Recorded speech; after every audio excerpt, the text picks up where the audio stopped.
Fill her up. You're listening to the Gas Digital Network. Conceive, believe, achieve. Shut the f*** up. And new undisputed UFC middleweight champion of the world, Michael the Count Bisping. This is Believe You Me on the Gas Digital Network. Well, there it is, and we are live with the one, the only, the lightweight contender, Renato Moicano. Renato, we were just saying, because you've shown up and you're early. The tradition is Brazilian time. You're always late. You were the only guy I know, the only Brazilian that shows up 10 minutes early. Yeah, no, Brazilians, they are very bad at it with time.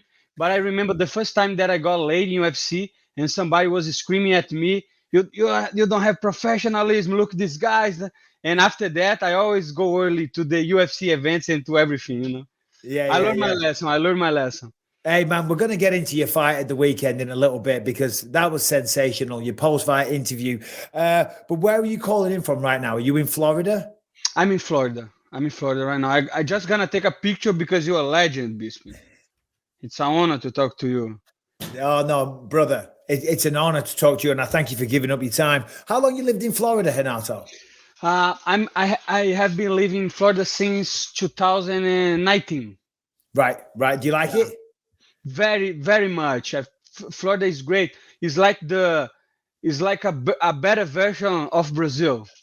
You know? Nice. Yeah. You know, I've not spent too much time down there. I'm going to be there on the 3rd of December. There's a fight night in Orlando, so I'm going down for that. You going to be there? Yeah, for sure. I'm going to be there watching all the fights and enjoy UFC because I'm a big UFC fan. You know, I watch all the fights. So you always say that your English isn't very good. Yeah. Your English is fantastic. It's getting fucking better. Yeah, it's getting fucking better. I'm so happy to be able to speak English. Is awesome, bro. I'm feeling very good about my English. Nice. Well, congratulations. And we're feeling good about it because on the interviews, you come across so good. So Saturday night, obviously, you went out there against Brad Riddell, right? Yeah. And it was, what an amazing performance, man. The jab was beautiful. Of course, you're known for your jiu-jitsu, but the jab was beautiful. You take him down. You get the rear naked choke. Tell me about that fight from your perspective. How did you feel Saturday night? I felt great, and I was like really worried about the fight because I watched all Brad Riddell's fight, including like the kickboxing fight, and he was a power punch. He was good at counter striking strikers and all that stuff. But I just had such great training camp, and I sparred the best in ATT. You know, the best fighters, and I trained so hard for this fight. And in the moment of the fight, in the night of the fight, I was just feeling good, and my jabbing was popping off, and like I was having a great. I was enjoying the fight. I was enjoying the moment. But my coach started to say, "Follow the game plan, take him down," and I went for the takedown. But I was feeling really comfortable on the feet. You know, it was a great fight for me. Yeah. Well, Brad Riddell's a great opponent. You know, I think he said he's taking some time away from the sport now just to try and have a rest. Yeah. But you know what it's like. This sport is tough. Now, I'm just looking at your record here. You've been in the UFC since 2014.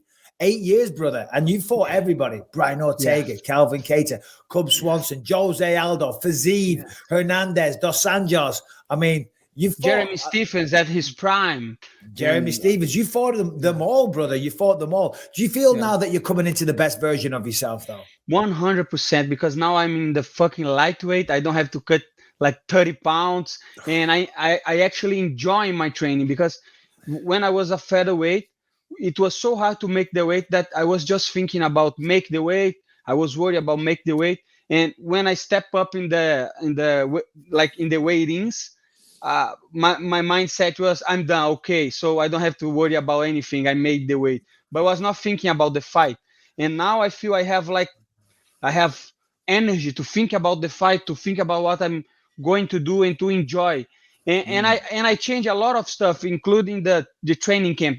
Nowadays, I just do like 7 or 6 weeks of sparring, because uh, before I used to spar a lot more, and to train a lot more. But nowadays is more like I feel I'm getting better. I'm getting like my training is getting better. And that's down at American Top Team, right? Yeah. Yeah. I mean, I've never been there, but it looks amazing. I mean, the fighters that you have, the facilities and all the rest of it, and the coaches, but as an actual building in a gym, it looks fucking awesome. Yeah, it is, brother. It is. Yeah, I just love ATT. And on the top of that, you just pay 5% to the gym. That's crazy. That's fucking crazy, It's almost charity, bro. It's fucking charity, bro. 5%, because that's crazy, because some gyms take 30%. A gym I trained at once, they wanted 30%. 5%. I mean, that's fucking amazing. Crazy. That's amazing. And that's why I like so much ATT, and especially Dan Lambert, the owner, because he's always over there. And like, he just loves the sport. And I think he does that just to see like fighters getting better, and to be around and to talk about fights and all that kind of stuff. But it's just crazy. You have so many good guys, so many good coaches in Florida, and pay 5%. So I cannot complain about my life. I love Florida. I love ATT. Yeah, no, I'm sure. Yeah, for those that don't know, Dan Lambert, the owner, he's apparently a very, very wealthy man, a billionaire by all accounts. Yeah. So I think he doesn't do this to make money. He does it because he loves the sport, and the 5% just, keeps the business ticking over without costing him money. Anyway, because you have to pay something, right? If you don't pay something, everyone's going to be there. Yeah. You have to pay something. So it's great. It's fucking great. Do you know what else was great? Do you know what else is great? Right. This interview, Brian, roll the tape, please, my brother. Saturday night, this was fucking awesome, man. Amazing, man. Let's go. Here with the winner. Fucking Joe Walker! This man's the guy. New York is fucking awesome! Fucking go! Let's go. Against every fucking day. Joe Rogan, training a day, Joe Rogan 9 digits. I love mistakes, and I'm not fucking here to take over. All these motherfuckers, I'm here to take over. Make no mistake, I lost only to the best, but today, I'm the fucking best. Go New York! Make some fucking noise! I took a fight, 5 rounds fighting fought. Oh man, that is honestly, so many people were fired up about that interview. So obviously you get a big win. You've been in there for a long time. You know the best of the best. Right now, you feel you're coming into your prime. You've got great jiu-jitsu. You've got great stand-up. You're in the right weight class. In your mind now, what is the next fight and what is the path to a title fight down the line? Because I think 2-3 good wins, you're going to be right there. Yeah, the fight to make is Dan Hooker right now, right? There is no other fight to make because he's like number 11. We fought in the same day. I just beat his training partner and his friend. So he have to accept the fight, So the fight to make is Dan Hooker or I don't know. I think that's the fight that makes more sense. But imagine if they offer me McGregor, I will be really happy too, But it's not gonna happen. But imagine that. Oh, good dude. Well, everybody wants to fight McGregor, especially now that he's lost a couple. But the lightweight division, that is the glamour division of the UFC. A long time ago, it used to be the light heavyweight, with Rampage, Chuck Liddell. But now it's lightweight. There's so many stars and so many big fights for you. So if you were to pick one person, what fight would that be? Other than a title fight, of course. Everyone wants to fight for the belt. Other than a title fight would be Conor McGregor, of course. Everybody knows him, and nowadays I'm trying to get known by the people because you say, you were like reading my resume and I fought a lot of good guys and I have been in battles and nobody knows my name. So what's the point to fight like the best and nobody knows who are you? So that's why I start to talk. That's why I went to the mic and talk what I feel. And like, I want to have the best, I want to be exposed to the best possibility, to the best fights. And I want people know me, know my personality, and because I'm gonna make money off it, So I'm all about the money. So it's a job. I have to to my best to capitalize on that. And I think McGregor will be the fight that I want, because people know him. They don't get any bigger than McGregor. Simple as that, Simple as that, yeah. You're saying there it's all about the money. And it is. And it's so nice to hear you be honest, because we sacrifice our bodies to go through this, and yes, we love martial arts and we love to compete and we love to test ourselves, but it's the fucking money, bro. That's why we're doing this. That's what makes the world go round. It's nice to hear that, bro. Yeah, especially because in Brazil, when you say something like that, people judge you and say, so you're a mercenary or something like that. But it's not that, bro. It's because you were a fighter, you were a champion. Everybody wants to be a champion. Everybody wants the recognition to be a champion. But for me personally, of course I want to people know me and know that I'm good in what I'm doing. But for me, the most important is after my fight career, what I'm gonna do. I will have to work, or I will have enough money to retire and have a good life, like you're doing, doing podcasting, doing things that you like. I want to do the same, brother, but I have to, I want to be hella rich, so I can live my life and have the best life that I can. Yeah, no, absolutely. I mean, I'm not retired. I work my goddamn ass off, but it's fun stuff. I used to do shit jobs, bro. I mean, retire from fighting. No, I know. But before fighting, you name a shitty job, any job, I've done it. Minimum wage. What was the worst job that you did? Oh, fucking hell. I mean, killing cows. Killing cows? That was bad. Terrible. But that was more fun than not fun, but it was not fun. Not fun. That's not the word. It was more mentally stimulating than some of the other factory jobs. I used to do this one job. I stared at a wall for 12 hours a day, just pushing buttons on a fucking machine, bro. Staring at a wall. Being a postman, that was pretty shitty. I got bit by a lot of dogs. I was always late. What kind of work did you do before you were a fighter? I always before I was a fighter, I went to the law school, because my family, they had good opportunities in Brazil and they wanted me to be a lawyer. So I never really had a job. I was giving classes when I was not in UFC, kickboxing and jiu-jitsu and stuff like that. And I even opened my own gym in Brazil before I come to the US. But I sell everything. Yeah, I sell the gym and when I was coming to the USA. So I never really had a job besides being a coach. Okay. All right. So you've lived a good life. You're not good life. No. And you know what? There's nothing wrong with saying that. I mean, my life wasn't bad. You know what I mean? I was always happy. A lot of fighters, they want to say, I came from the mean streets and all this stuff. That, bro. No, I was like a middle class family, but people still asking me, so you had opportunities. So why you become a fighter?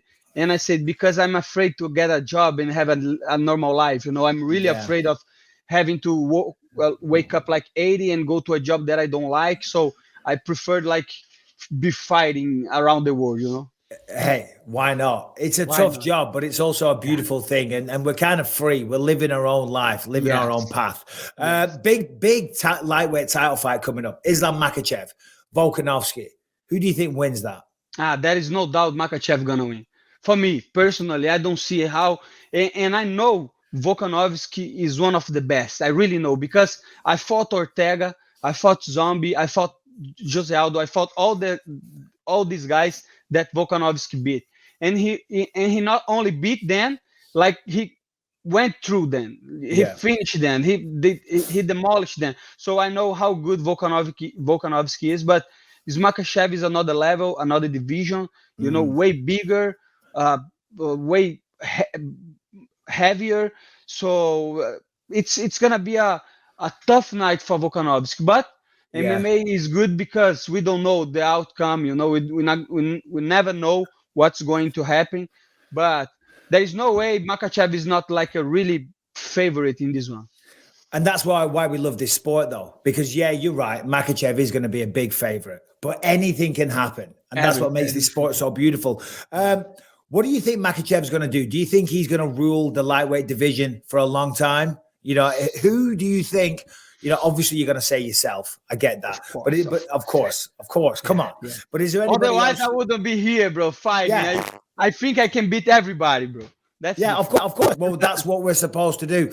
Yeah. The fighter will fight anybody. Do you know what I mean? That's what we do. But other than yourself, is there anyone else in the lightweight division you think that's going to trouble Makhachev?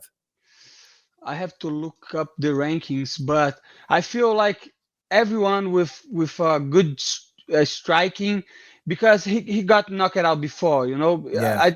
He's not the same fighter, but it's a really I don't know, because his style is so similar to Khabib, and like I don't see anybody right now that can beat him.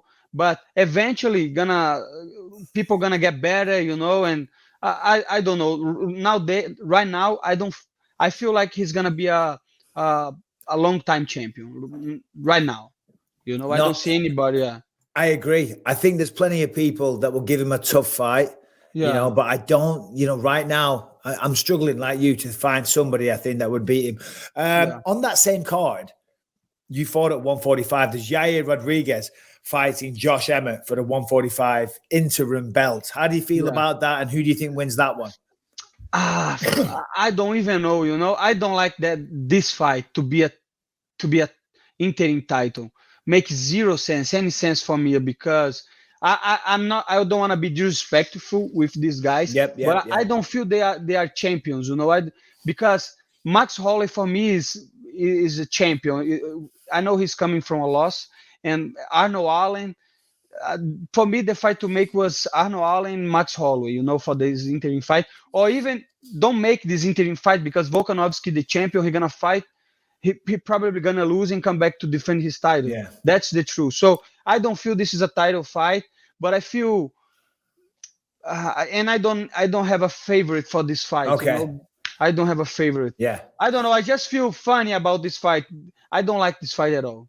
All right. Fair enough. Tell us something about yourself, Renato, because, we got a lot of listeners on this show. Nothing to do with mixed martial arts. Tell us a little something about Renato Moicano that we don't know, a funny story, something that happened to you. I don't know. Tell me something crazy that happened to you. No, I just remember the first time that I went to the USA, because you asking me like the first time that I got here in US, and to me, like, American Top Team was everybody know. To me at the time, like, if I ask somebody what is American Top Team, I think people will point to me. It's over there. And I come, but I didn't speak English at the time, and I come alone to training at the gym, and I went to the airport, and I got a Uber, and he said, like, where you going? And I say, American Top Team. And he's what? And the only thing that I know to say is American Top Team, American Top Team. And he was asking, what is this? American Top Gym?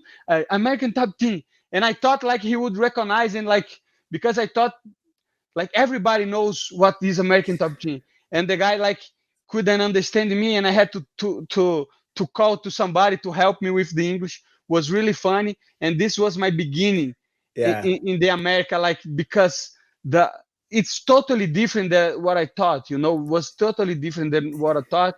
And I just feel like at the time I was really surprised, and really my English is not that good. Like when I went to the gym and I saw the gym, and I saw, that's okay. But I thought everybody knew what was MMA, but it's crazy. It was crazy. Yeah.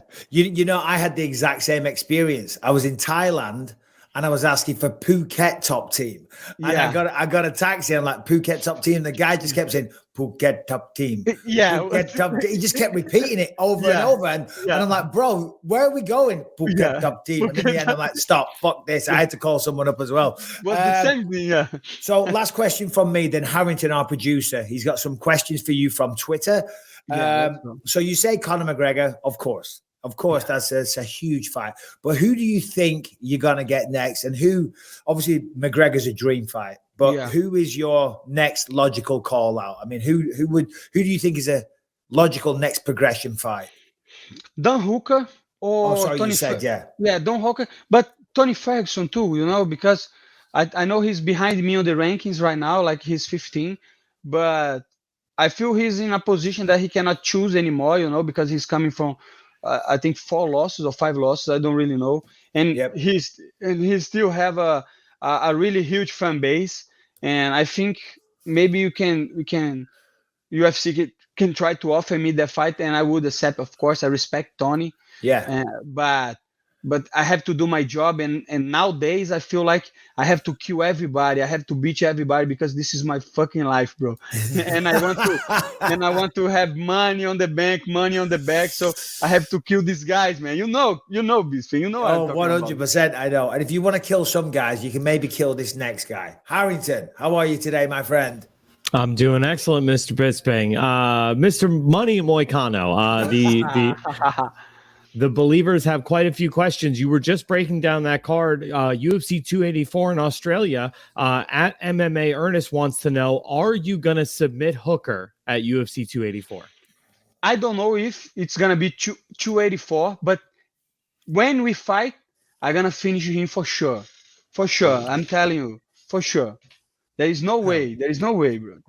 I don't know if it's gonna be in Australia because I have some I really like my coaches, and I have to be with them to everything go perfect. And some of my coaches, they are not Americans, and they applying to green card into visa, so they cannot leave the country. So I have to figure out something we have to fight in America, but let's see what UFC offers to me, because I know Hooker want to fight in Australia, so we're gonna figure that out. But for sure, the number fight is gonna be Hooker. I'm pretty sure of that. Hell yes. Okay, Eric Goulet. Hold on, Harrington. You're looking very sad. You gotta bring the energy up, brother. Look at Renato. Renato's like, let's go. Bro. I'm laughing and joking. Oh, Renato, right? This is Harrington. What's up? Okay. So, Dan, who would you like to fight next? Come on, Harrington. Let's go, buddy. It's Thursday morning. We got Renato Money Moicano. Give us the next question from Twitter.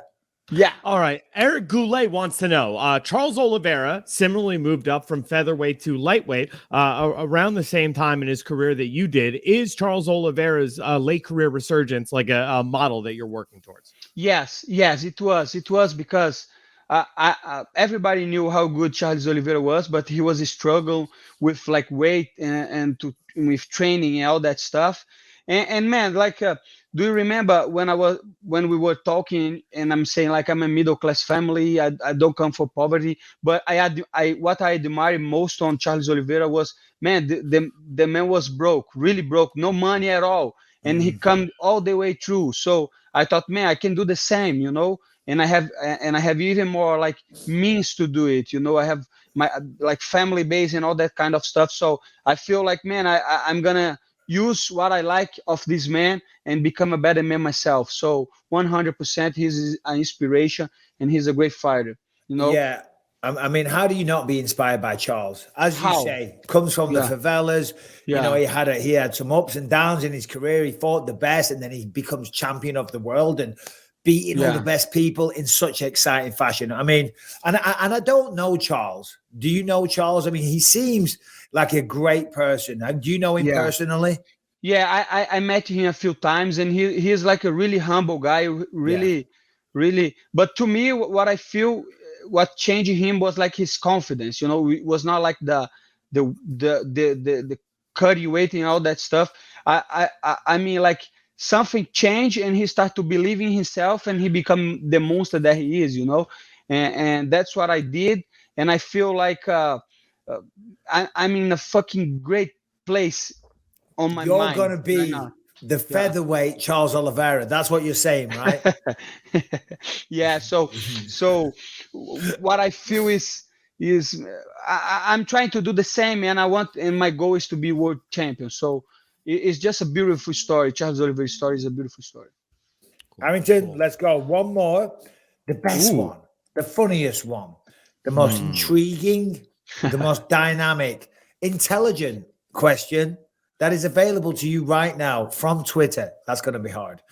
I mean, honestly, there's two. It's a toss up between, but I think I'm going to go with this one just because I do want to get a little more of your personality. Money Moicano wins the lottery. What are you buying first?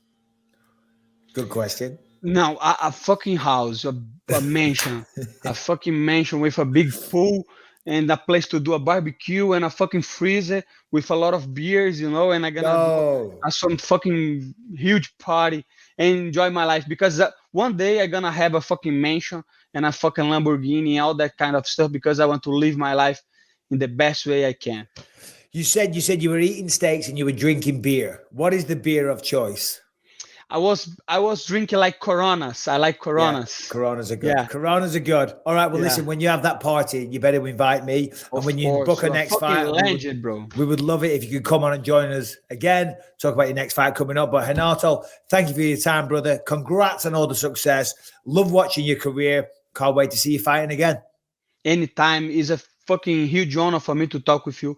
You're a champion. You are inspiring everybody to the same, like the way you fought your knockouts. So it's gonna be a pleasure to be here again. Okay, so thank you so much for having me. Congrats on all the success. You take care. All right, this episode is sponsored by BetterHelp. BetterHelp offers you professional counseling done securely online. So if you feel like there's something interfering with your happiness, you got to speak to somebody. If something stopping you from achieving your goals, speak to BetterHelp. That's what they do. They offer you licensed professional therapists. It's cheaper. There's financial aid available. You do it at your convenience. If you're going through some kind of, it could be anything, anxiety, addiction issues, alcoholism, temper, depression, whatever it is, speak to somebody. It's the best remedy in the world. And these guys are professionals as well. It's not just talking to someone and halving your problem. You're speaking to a bloody licensed professional that can give you the help that you need. If you don't like the person, if you're not gelling, you can change very, very easily. Once you sign up, you'll have your own therapist within 48 hours. You do it virtually, so it's via the phone. So it's very, very convenient and it's cheaper. You don't have to park. You don't have to drive to the other side of the town. And trust me, this will help. So join the over 1 million people that have taken charge of their mental health by going to betterhelp.com/believe. Betterhelp.com/believe. You're going to get 10% off your first month. And that first month will be a game changer for you. I'm telling you right now, I've done this. I've been to anger management. It helped me hugely. Speaking to a professional about your issues will help. And this is cheaper and more convenient. And it's just better because it's called betterhelp.com/believe is the website, and you will get 10% off your first month. All right, there he is, Renato Moicano. Harrington, how are you, sir? How are you, my friend? I want to see you happy. I want to see you smile. I'm only always busting your balls. You know what I mean? We all love you. The believers, they love you big time. We love the effort and the vibe you bring to the show. What's going on, buddy? We need smiles today, Harrington. Dude, I'll be honest with you. I love this job, right? I love working on this show more than anything. This is my dream, right? So at no point am I ever not having a good time. I just look like I'm working sometimes, I think. So, but I will tell you, this has been a very interesting 24 hours. I have never been hit up more on Twitter, Instagram, emails, personal text messages. Do you have any idea why? I don't know. Is it because that you and Anthony Smith have something in common with the last style bender, Israel Adesanya? Of course, he's following your trick and he's going through LaGuardia Airport with knuckle dusters. Oh man, it is. So apparently, right? The story is he claims he was handed a gift by a fan, just threw it in his bag, went through TSA, got stopped. They pulled the thing out. He was like, yo, can I just throw that out? And the same thing that happened to him happened to me. They were like, no, that's a deadly weapon. We need to call the cops. You're going to be arrested and at least get a desk appearance. Yeah, no. He's got to go. Apparently, there's a tweet here that was in my YouTube group. Hold on a minute, 1 second. It says here that update, New York Port Authority PD spokesperson tells me Israel Adesanya was issued a desk appearance ticket as a result of his arrest. A desk appearance ticket is a written order by police to show up in court at a specific time. I mean, I forget what the details were on you, but this all seems like a bit of an overreaction. Do you know what I mean? Anthony Smith can go through with a loaded gun, literally. All right, granted, he got fined $3,000. Come on, it's hardly crime of the century. He still got to fly that day. He still flew. He still flew that day, Brian. You're right. And how are you, Brian? Welcome to the show, always, of course. I mean, Izzy. To be fair, I'm pretty sure Izzy flew later that day too. So I can speak to this from my own experience. The difference between the gun and the knuckle dusters is that, you know, Anthony is a licensed gun owner. He's allowed to have that in his everyday life. In New York, you're not allowed to have knuckle dusters. Those are just it's like carrying around like a switchblade or a butterfly knife, you know, just things that you're not allowed to have as a citizen. So you do need to go in for the desk appearance ticket. He's going to be fined, you know, probably way less than Anthony was. And so sorry, I didn't mean to cut you off, but that in itself is kind of crazy, isn't it? You know, and I'm not getting into the whole gun thing because I respect that people are allowed guns and people are very attached to their guns. But you can have a gun. Granted, you got to go through the correct measures and get licensed and all the rest of it. I don't know, whatever the fuck you got to do. But you can have a gun. You can walk around with a loaded gun. I think if you get a concealed carry permit these days in New York, but you cannot have a knuckle duster. Do you know what I mean? I don't think they're banned in England per se. I don't think so. I don't know if they are in New Zealand either. You know, this is just a storm in a teacup. Harrington, I have to ask, what is going on in the background? Sounds like someone's getting sawn to death. Yeah. So Tony Montana's he's in the shower in the other room. No, there's just gardeners outside, and I've yelled at them to be quiet during the Moicano interview, and they won't listen. Yell at them again. I'm just kidding, mate. I'm just kidding. All right, listen, nothing's going to happen to this. Izzy's probably just going to have his lawyer show up. He'll get dismissed pretty quick. He might have a little fine, no big deal. But it gave us all something to talk about, and I just laughed because obviously you've done the exact same thing, and obviously Anthony recently had that same faux pas. All right, so that's the big story in MMA. Give me a story not in MMA. Talk to me about something. Okay. Let's start top of the list. There was. Oh, and by the way, ladies and gentlemen, in 40 minutes, we have. Is it 40 minutes? Yeah. We've got Jiri Prochazka joining the show. UFC light heavyweight champion, fighting at 282. So he'll be joining us. Looking forward to that. Go on, Harrington. So there was a woman who went to a McDonald's, right? A lifestyle blogger. She apparently is a regular at McDonald's, and she was super fed up with the treatment. You know, it takes them an extra couple of minutes to fresh bake some cookies, and she was absolutely not having it. I want to know if you think this freak out is justified. Well, let's take a look. This motherfucker McDonald's never have my motherfucking fresh cookies. I got a call every time for my fucking fresh cookies. Hi, can I just go over to the side right now, please? are y'all gonna have my fresh cookies? And how long? 2 minutes. 2 more minutes? Yeah. 2 more minutes. Yes. God damn. What's your name? You the new manager? I'm the manager here. The new one, right? Yeah. Damn, Can I 2 ask more you to minutes. please I'm going to ask you next time I come, can y'all please have some fresh cookies? Because I literally call and make orders every time. It's not fine. Go ahead and pull over, please. Damn, for 3 cookies, I gotta pull up for 3 cookies? Yes. 2 minutes? Have a great day. All right. Okay. It doesn't matter if you record. I'm being nice to you, okay? All right, well, close the damn thing. You said you was gonna close. Yep, I am. Can you please pull over? I am. Okay. Can I have your money back, please? Oh my God. All right, give me my damn money for sure, because y'all got some raggedy ass employees anyway. I don't want y'all motherfucking cookies. The motherfuckers up in there showing each other I've seen manicures enough and of this silly cow. She is, I mean, come on. That is a Karen of the highest order. I mean, listen, we've all been there. Do you know what I mean? You go through a drive-through and your burger's not instantly givable. And you go and pull up and it's like, oh God, it's a pain in the ass. I'll be honest. I've said, come on, can you not just get it quick? You know, but never do that. I mean, those people, they're working in McDonald's. Do you know what I mean? Do you think when they were kids, they wanted to work in McDonald's? You know what I mean? They're doing their fucking job. They're trying their best. And you're going to sit there in your car and film them and talk shit. Come on. I mean, at the end of the day, like the thing that gets my blood boiling about that is she didn't look the woman in the eye. She talked to her through her cell phone. Did you notice that?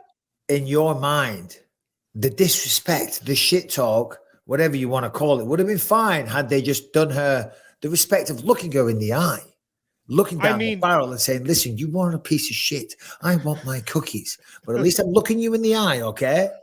I feel like that is the bare minimum for being a decent person while confronting someone. To at least look them in the eye while talking shit. To look away at your own phone like you're some larger than life internet personality over $2 worth of cookies.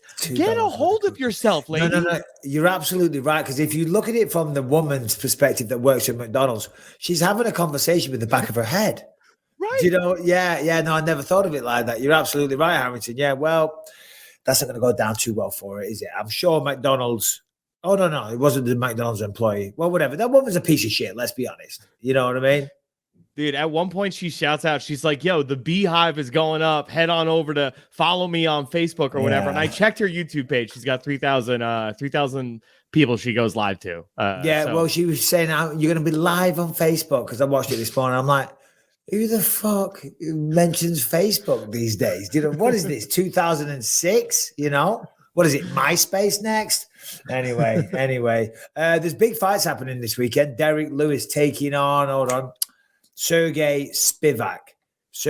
Derek Lewis. I love Derek Lewis. I mean, come on, who's not a fan of Derek Lewis? He has the most knockouts in UFC history. Excuse me. When he knocked out Dawkins, I think he took the record from Vitor Belfort. That's an amazing title to have or record to hold. You know what I mean? All the people that fought in the UFC, the amount of fights that happened in the UFC, and nobody has knocked more people out than Derek Lewis. Sadly, he's got the knockouts, but he's been struggling to find the victories lately. And this one against Sergey Spivak as well is a tough fight. Spivak, only person to beat him recently is Tom Aspinall. And Tom Aspinall is a very well-rounded threat, as we know. I was talking to Derek Lewis yesterday, and he was saying what he's going to do is go forward. When he goes forward, he wins. When he doesn't go forward, he loses. And yeah, of course, having that kind of power that he does have going forward is going to help. But I think there's more to it than that. He's going to be more strategic. Lewis goes forward, engages in brawls, and made the toughest son of a bitch win. Do you know what I mean? And that's what he did against Taito Avasa. And it was amazing. What a fight that was. But, big guys, someone connects, someone's going to fall first. It's not always the smartest approach. Especially the biggest highlight reel knockout to me in Derek Lewis's repertoire in the last few years was Curtis Blades. And that wasn't from going forward. That was from waiting for Blades to shoot in for a takedown and landing a perfectly timed uppercut. I mean, Derek Lewis has some of the most devastating counters in the game. So to hear that he just wants to keep pushing forward is interesting to me. Yeah. Well, it's going to be interesting Saturday night. Spivak's a really good wrestler, and he's got a habit of beating these guys. Beat Taito Avasa. Beat, who was it? Greg Hardy, who's fucking gigantic. 290 pounds he was in that octagon. And Spivak got hold of him, just fucking hit through him. I think he got on top of it. It was a ground and pound finish. Anyway, Jorge Masvidal and Gilbert Burns. Gilbert Burns has been firing a little bit of crap at one Jorge Gamebred. Well, I mean, Gilbert Burns just says that he's been wanting this fight, right? He's been calling this fight. He's been asking for this fight for months and months now. If I'm not mistaken, since before even the Hamzat fight. Now he's saying Jorge Masvidal has turned him down for the third straight time. The plan was to fight at the UFC card in Brazil in January. They were going to get added to that, and Masvidal said nope. Yeah. I mean, that's a tough one for Masvidal, isn't it? And to be fair, what is Masvidal's last fight? That was Colby in January, I think, January or February. Might have even been March in Houston. And then before that, I think it was 2 losses to Kamaru, right? Mm-hmm. Yeah. I mean, there was no win in there. Yeah, so I'm not. That's a tough fight for Masvidal. I'm not surprised he said no, to be honest. You know what I mean? Yep. Burns is right there, top of the division, dangerous as a motherfucker. Look at the fight he had with Hamzat. Do you know what I mean? Even the fight he had with Kamaru Usman. Gilbert Burns is about as dangerous as they goddamn come. On the ground, on the feet, strong, powerful, So, yeah, if I'm Masvidal, and I'm not... If I'm Masvidal, I'd probably do the same thing. He's lost his last 3. He's not going to get a title fight off the back of this. Gilbert Burns is the type of guy who wants to be a title fight eliminator. Do you know what I mean? Or because Gilbert's trying to get another shot. For Gilbert, it's great. Stylistically, it might be a good matchup, but Masvidal's a great name. It's the type of name to build your resume off. But yeah, for Masvidal, he's got to pick his next fight clearly, carefully, because he's clearly a very, very entertaining, capable fighter. But the 3 losses, you know, in boxing, you wouldn't see that. You wouldn't see someone having 3 losses in boxing and then going in and facing one of the next top contenders. I don't blame Masvidal, to be honest. And I mean, on the flip side, you know, far be it for me to besmirch Gilbert Burns, who's been a friend of the show, has come on, has given great interviews, and I truly do like. But you're the number 5 ranked guy in the division. Why are you spending the majority of a year of a career in your prime trying to fight the number 11 guy in the division? That doesn't, to me, like, sure, it might get you a couple more Instagram followers, but that to me does not get you any closer to a title. Hold on, who's number 11? Jorge Masvidal. Is he really? Yeah, he's number 11. How the hell has he dropped down to number 11? Well, I mean, you have Shavkat at 10, Vincente. Can we bring up the rankings on screen, please, Brian? Obviously, we've got a champ with Islam. But as I was saying before, Masvidal's only lost to Kamaru. Leon's the champ. So, Jesus Christ, of course he is. It's all changing. It's all going out the window. Do you know what I mean? Leon Edwards is the champ. Kamaru's number 1. Who else we got on there? I am Poirier, Gagey. No, that's lightweight. I'm fucking lightweight. Get a grip, Bisping. Go on. Colby 2, Hamzat 3, Bilal 4, Burns 5, Jeff Neal 6, and Stephen Thompson both tied for 6. Brady at 8, Vincente Luque at 9, and Shavkat at number 10. That's quite. I'm just surprised to see Masvidal dropping down to 11 because he's only lost. His last fight was a loss to number 2, Colby. And where's Kamaru on that? Oh, yeah. And number before 1. that, 2 losses to the number 1. That's wild. You know, he hasn't fought. I mean, Bilal's been more active. Jeff, right. But having like all those other guys ahead of him, that's a little surprising to me, to be honest. I mean, you know, again, not to besmirch Jorge Masvidal here, but I mean, you look at his record, he has not had a win since November of 2019. And we're in, you know, So, that's going to affect things for sure. Right. And I mean that, you know, I'm not trying to, you know, throw dirt on the guy, but I just do think it's odd to me that Gilbert Burns is this laser focused on a Jorge Masvidal fight when, you know, I think a Bilal Muhammad fight or even a Jeff Neal fight gets him closer to a title. Well, Bilal Muhammad fight would be amazing, you know, for both people. Listen, Bilal Muhammad, we didn't speak too much about his victory over Sean Brady. He looked incredible. He's on a roll. He's getting better and better all the time. You know, he's very entertaining. Excuse me. He's very entertaining. He rocks it on the microphone. He's an analyst on ESPN. As we know, he does a great job on there on the desk. And in the cage, I mean, when was the last time he lost a fight?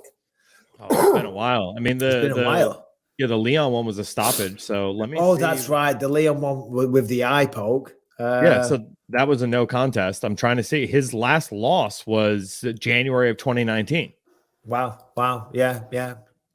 Big things happening. All right. Okay. So tell me about. So I've seen the notes, guys. I always say, throw a story at me, but let's have a look. Number 4, Meta is working on a new use for their VR technology, resurrecting Biggie Smalls for one night only to perform a concert in the metaverse.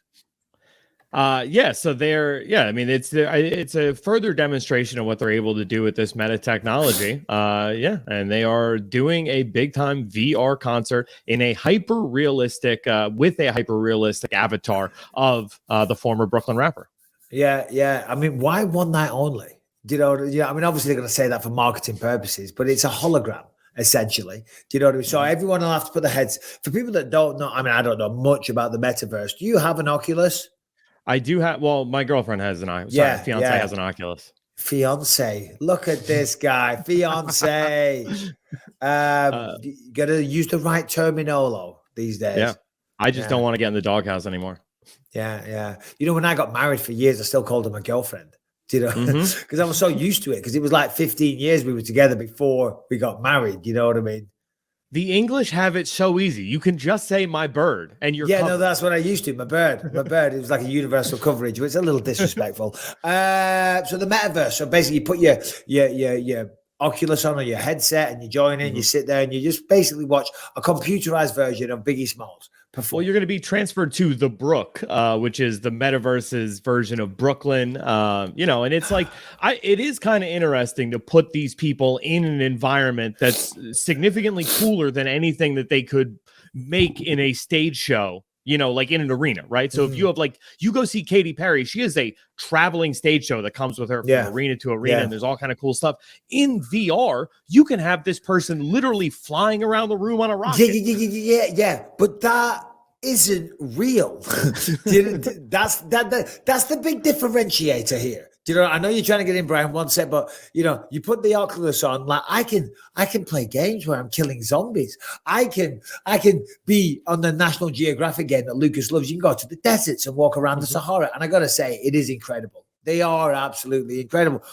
But you're not really there. You know what I mean? Like for Biggie Smalls, I can watch him on YouTube for real. Do you know what I mean? Actually performing. Brian, sorry, man. I'd love your input and welcome to the show, buddy. No worries, man. How are you?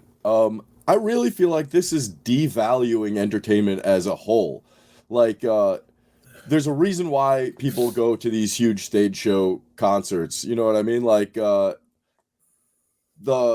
tours employ a ton of people. There's like resources that get used. People get paid.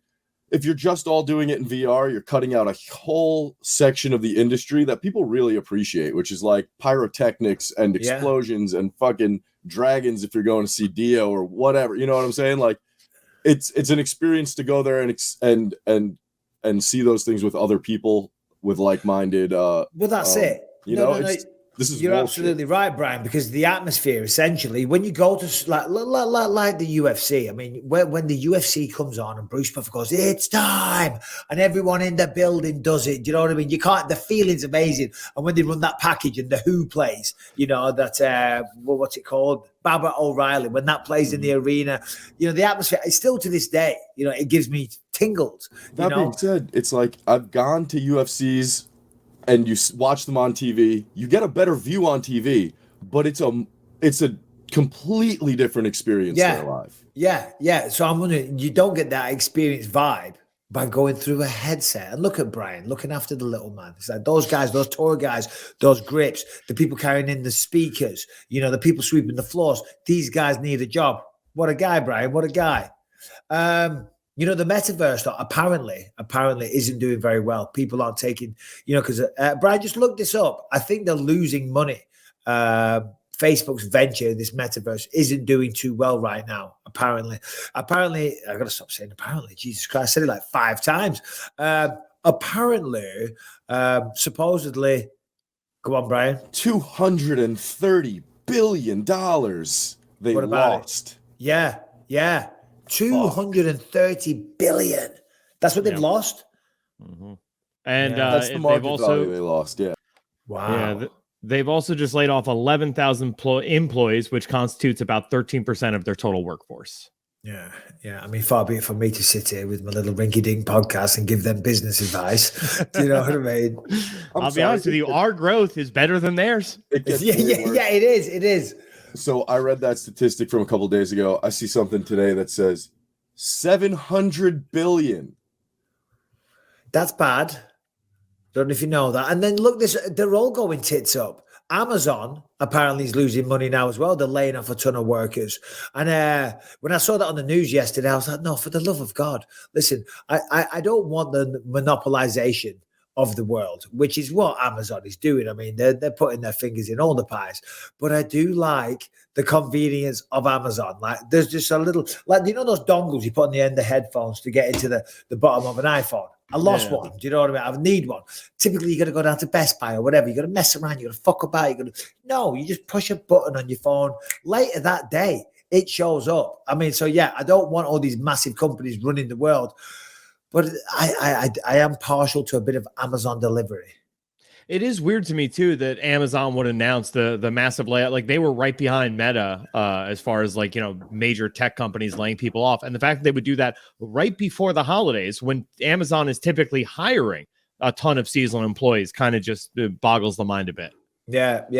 No, it does. But we're not here to discuss Amazon and Jeff Bezos and Bill Gates and the richest people on planet Earth. Elon Musk, the richest person, he's not exactly doing a good job with Twitter either, is he? I mean, there's layoffs galore, there's lawsuits circling. Anyway, all right, let's just hear from Shopify.com. Listen, if you have a business, you got to take it online, okay? You want to sell to the world, to the 8 billion people on the goddamn planet, not just the people on your own street, but of course, getting a website, getting an e-commerce site, it all sounds expensive. It sounds time consuming. It just sounds very, very complicated. Well, Shopify makes it very, very easy. Okay. And it also makes it very, very cheap. Shopify also gives entrepreneurs the resources once reserved for big businesses. So upstart startups and established businesses alike can sell everywhere, synchronize online and in-person sales, and stay effortlessly informed. Scaling your business is a journey of endless possibilities. So that's why you got to do it. You got to get online. Simple as that. And it's easy to do with Shopify, okay? Shopify also instantly lets you accept all major payment methods. It's more than a store. You can connect with your customers, drive sales, manage your day-to-day. It has thousands of integration and third-party apps, from on-demand printing to accounting to advanced chatbots and beyond. So listen, discover endless possibilities. Shopify is tirelessly reinventing tools of growth for millions of businesses, helping them succeed every single day. You got a business, you're an entrepreneur, you got to get online, you want to do it cheap, easy, effective, conveniently. Go to shopify.com/believe, all lowercase. You will get a free 14-day trial. A free 14-day trial, 2 weeks. See if you like it. Shopify.com/believe. Good luck. What's going on with Justin Gaethje and his nose? So Justin Gaethje says that he is fully recovered from the nose surgery that he had to get following the Charles Oliveira fight. And he has his eyes set on one of two people, either a rematch against Charles Oliveira or a fight against Rafael Fiziev. Right. Justin Gaethje. You know, he came out this week, didn't he, and said he was injured going into, what was his last fight? Was that the Chandler fight? Oliveira fight was his last fight, I believe. Oh, crap. He said he was injured going into that one, I think. For some reason, though, when you said broken nose, I just keep thinking about Michael Chandler. Harrington, bring that up on his Instagram, on Michael Chandler's Instagram. Did you see that video? He's sitting there with his kids, and he's got like talking about fighting. The big face pack. Have you seen that? Well, sons, it appears that your father has engaged in another spectacular hand-to-hand combat at UFC 281 in New York City. Now, a couple of things I'd like to point out. My right foot is extremely swollen. Now, part of that is the altitude on the airplane coming back. Secondly, my face has stitches and 2 black eyes and a lot of swelling. I would like to say I would not engage in the profession that your father has chosen, although it does provide a wonderful life for you. End of story. God bless, and I will see you at the...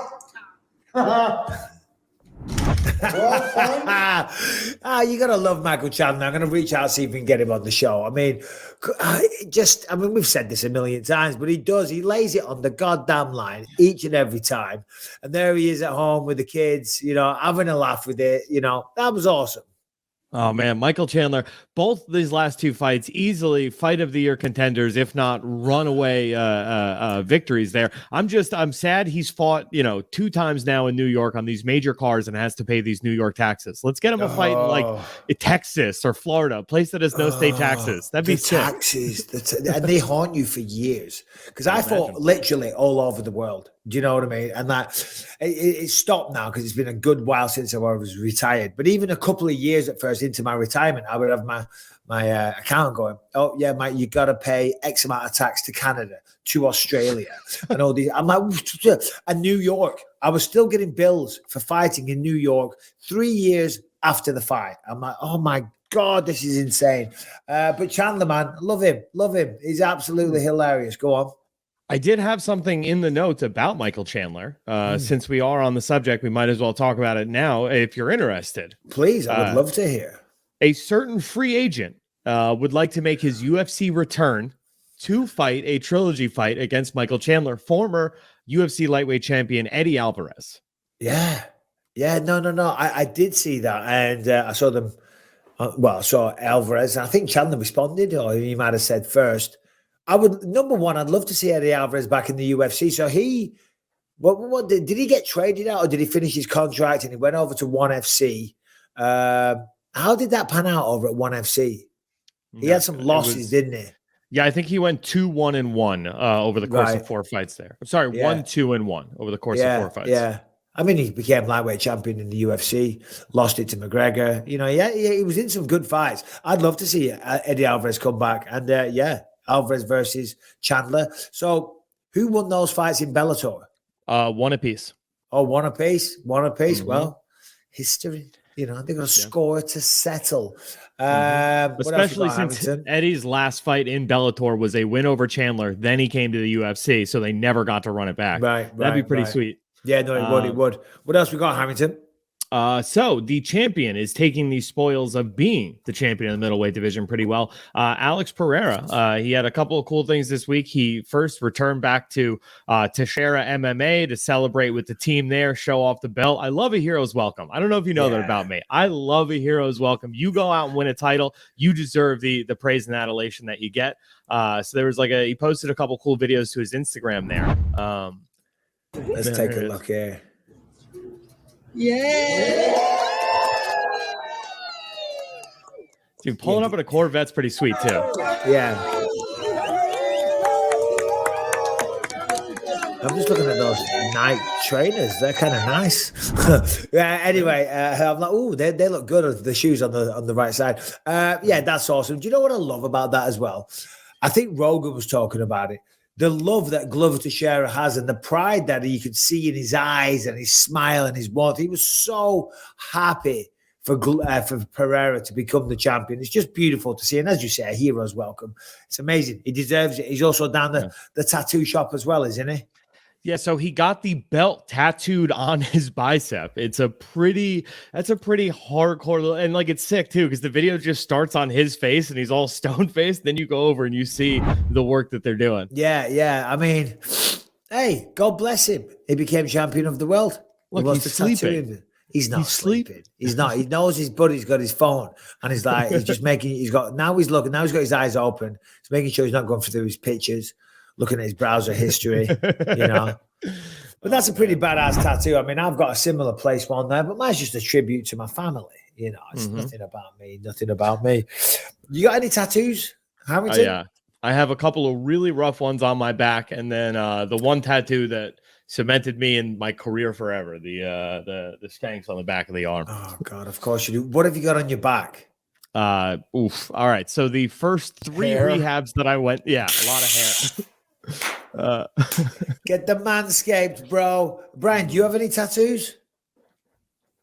I don't. A good friend of mine owns a tattoo shop, and he tells me, I will give you anything you want for free, but I will draw it up, and you have to like it a year later. And I have not had anything happen like that. So he saved my whole body. Yeah. But if you were to go with a tattoo, what do you think? What do you think you'd go for? My family has a really cool coat of arms that I would get tattooed as a collar rocker if I was going to get something like that. Yeah. My family has a coat of arms, but it's not cool. It involves there's some bunches of grapes on there and stuff. It's like, can it be a bit more gangster, please, for the love of God? All right, we got Jiri Prochazka joining us in 13 minutes. What else? Do you want to throw a non-MMA story at us, Harrington? Certainly. So, have you ever taken Frontier Airlines, Mike? Sadly, I have. It's not my first choice, though. I'm not being a snob. But Frontier Airlines, hey, it's a budget airline. You get what you expect. You get what you pay for. Well, check this out. If you pay just $600, you can expect a year of unlimited domestic flights, including to Puerto Rico. Yeah. No, I saw that. And I also was scrolling through Twitter earlier and I saw some videos about it as well. And number one, that's only for the first year. But there's a ton of catches with it because there's a bunch of blackout days. It's like if you get a season pass at Disneyland, there's tons of days that are blacked out. So there's tons of travel days that are blacked out, like Christmas, Thanksgiving, all those type of things, right? What are you laughing at? So it's funny. The blackout dates are December 22nd to 24th and 26th to 31st. So if you are desperate enough to fly on Frontier Airlines on Christmas, you're covered under the pass. Yeah. But here's the thing as well. You only get notified whether you can get on the flight of your choice the day before.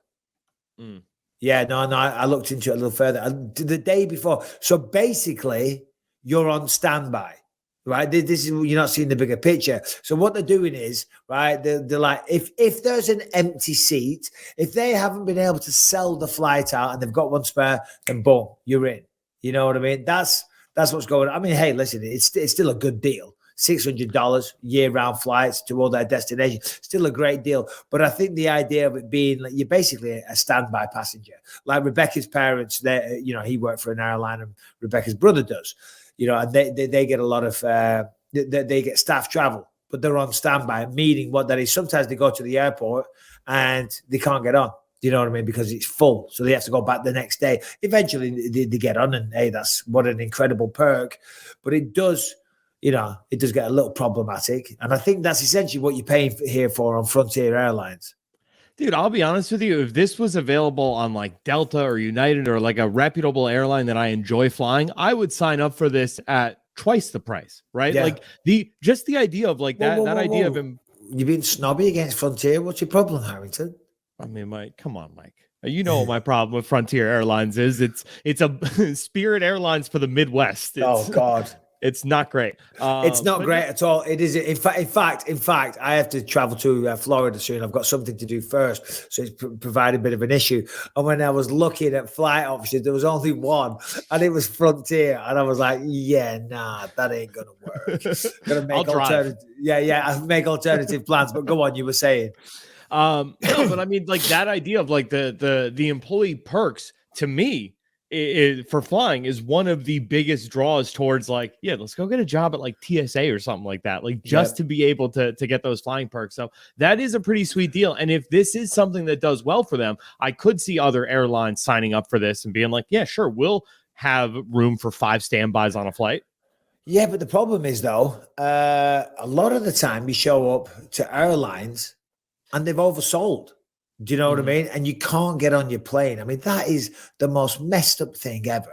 Do you know what I mean? You pay for a flight, you show up, you pack your bags, you go with your family, you're going on a business trip, whatever, and you get there. And they've oversold because they expect people to not show up. They expect people to be late, to miss flights, whatever. So based upon that expectance, they oversell the flight. There should be some law against that. You know what I mean? That is messed up. I hate when that happens. Dude, I had that with a comedy club one time. Went to go see my favorite comic of all time, Mitch Hedberg, and they oversold the room by 40%. So I was left like the last one at the Velvet Road, didn't get to go in. The man passed away 3 weeks later. I never got to see him live, and I've never forgiven Carolines for that. So yeah, like I do hate the idea of overselling things, but if they were to just move to a subscription model for most airlines, I feel like that would alleviate a lot of these problems. And it's like, all right. If you want to be the sucker who goes and takes one single flight a year, you're going to be paying crazy money for it. But flights right now are bloody insane. Absolutely insane. And by the way, I saw someone in the comment section. I said, I want to go see my mom, but there's nowhere B&Bs. They're like, bro, Manchester? No, I live in Clitheroe. Okay. And they're like, you're a liar. You're lying. Why don't you just say you don't want to go? It's like, you can look on it right now. There isn't any that do the job. But where was I going with that? Where was I going? Oh, flights are so expensive. It's insane. But anyway, listen, we've got a few minutes until Jiri joins us. So if you want to send in a question, send it into bympod@gmail.com. We normally send these for the end of the show, but we'll squeeze one or maybe even 2 in now until Jiri joins us. Harrington. Oh, and if you're enjoying the show on iTunes, Spotify, wherever you find podcasts, make sure to subscribe to the show on there. Leave a 5-star rating and positive review. It really helps us out. If you're watching on YouTube, make sure to subscribe to the channel and you hit that notification bell to find out whenever a new episode drops. Also, if you're watching in that live in the live premiere, just hit that like button. Those likes in the first couple hours really help the growth of this episode. Also, if you want to catch over 400 episodes now, you can't find anywhere else, ad-free and uncensored, head to gasdigitalnetwork.com. Use the promo code BYM, get a 7-day free trial. Well done as always. Brian, what we got, buddy? All right, so we're going to question from this man's name is Daniel Carter.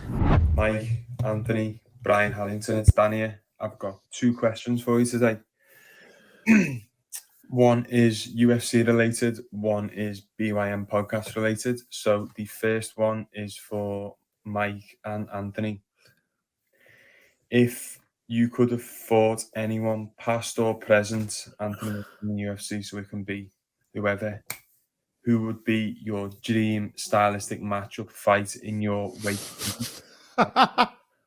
And question is, with this BYM live podcast you're potentially doing in March, will you be doing a meet and greet after? Because it would be great if I could meet you all, get a little picture. Cheers, lads. Nice one. The only reason I went like that is because it's literally, hey, Danny, we love you, bro. But it's like the same question all the time.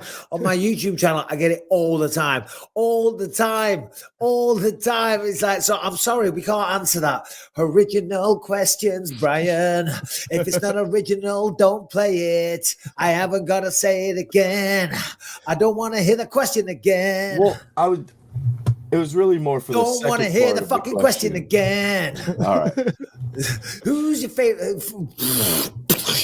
All right. You've heard me answer this question so many times. Harrington, who would I say? Stylistically, I believe it was Israel Adesanya, no?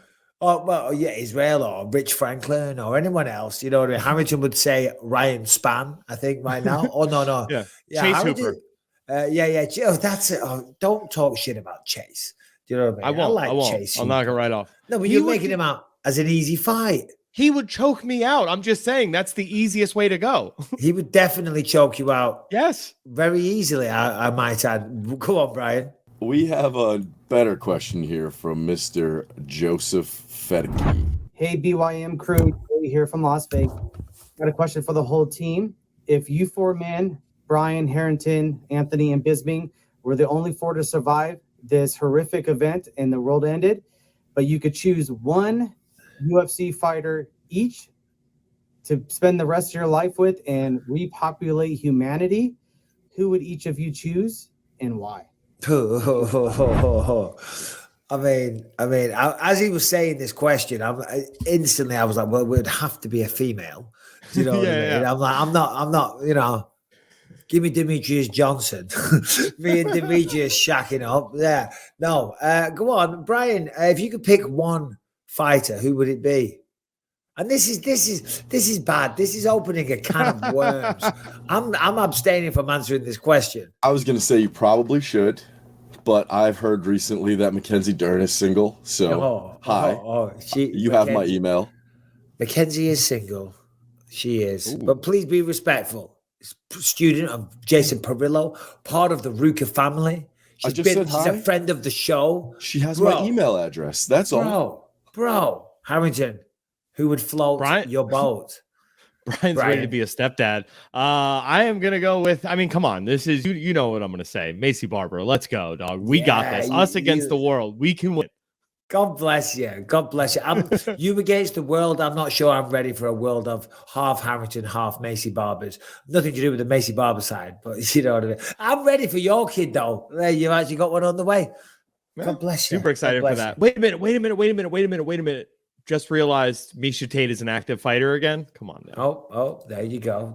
So Macy Barber's old news. Well, I'm sorry, mate. Shame on you. And we got one more from Jack from Scotland, if you'd like it. Go on, throw Jack on. While we wait for the champ, Jiri will be here in a couple of minutes, hopefully. Obviously, he's in training camp. He might be a bit late. We don't know. What's happening, BYM? How's it going? It's Jack here from Scotland. This question is for Michael. So I do a bit of DJing myself, and I noticed you used to be pretty big back in the day. So I was wondering if you were to do a set now with a current UFC fighter, who do you think would be a pretty sick guy to go back to back with? Big fan of the show. I've been listening for like 2 odd years, maybe more. I don't know how long you've been about for. To be honest, I almost gave up during COVID having to listen to fucking Lewis, man. But so glad Anthony Smith's kicking about now. You're an absolute legend, mate. Just rewatch. This question goes on for another 40 seconds. Yeah, no, all right. We can end it there. We can end it. You didn't need to come on and slander Lewis. Yeah, good. Yeah, I mean, I did a bit of DJ. We know this. Who would I go back to? I don't know. Who else is bloody good? Harrington. Who would you throw some at me? All right. So first and foremost, I feel like Kamaru Usman for some reason. I'm like, I mean, did you see the outfit he was wearing to the fights on Saturday night? I mean, he looked like a fucking like he should be performing on a stage. You know, he had that jacket. He looked sick. I mean, I couldn't rock that. Kamaru does have some very, very loud and wild statement-like dress sense. You know what I mean? But that outfit, he rocked. He had like safety pins and chains all over it with the shades on and everything. You know, he looked very cool. I'd look like an absolute wanker if I was wearing that. Yes, Brian. It was very Michael Jackson. There you go. It was very Michael Jackson. Did you see he also had like an altercation in that jacket? Like him and Kevin, like how do you go out dressed like that and then also get into like the kind of scuffle fighters get into? Yeah. But the thing is, he was there with some of the cast of Wakanda Forever, right? The lady, she's got a bald head. I don't know her name, pardon me. And they were there, and like actors and the UFC world, they're very different people. The UFC world is, you know, it's as real as it gets. There's scuffles, there's tough guys and girls. They're real fighters. Do you know what I mean? The acting world, they're like delicate little flowers for the most part. A lot of them are anyway. Do you know what I mean? So they go with Kamaru to a fight, but then shit pops off backstage. And there's a video of Kevin Holland and Kamaru getting into it. And you see the cast of Black Panther are like, whoa, all of a sudden being around this UFC world is not fucking cool because it's kicking off to the max. Bless. She looks a little concerned, and rightly so. Do we have that video? Sorry, Brian, to just throw that on you like that. The champ should be joining in just a second, I hope. I was going to say, though, somebody who I think you would get along with, somebody who I know has a great ear for music, and somebody who I think would be a lot of fun to hang out in a club with. I'm going to go with Chito Vera. Oh, Cheeto, for sure. Back to back all day long. Me and Cheeto on the decks.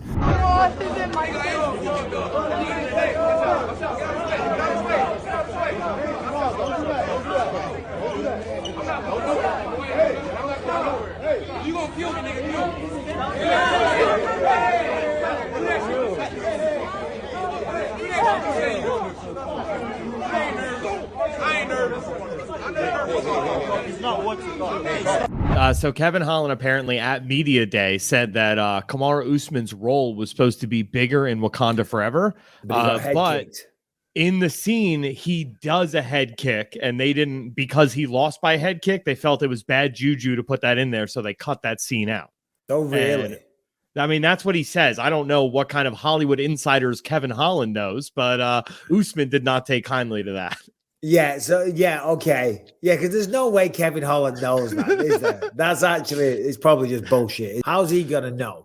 Well, you know, what scenes got left on the edit room floor? He has no idea. So that was a nice little bit of funny shit talk. So it was actually Kamaru that confronted him and was like, yo, bro, what are you saying? What you chatting shit for?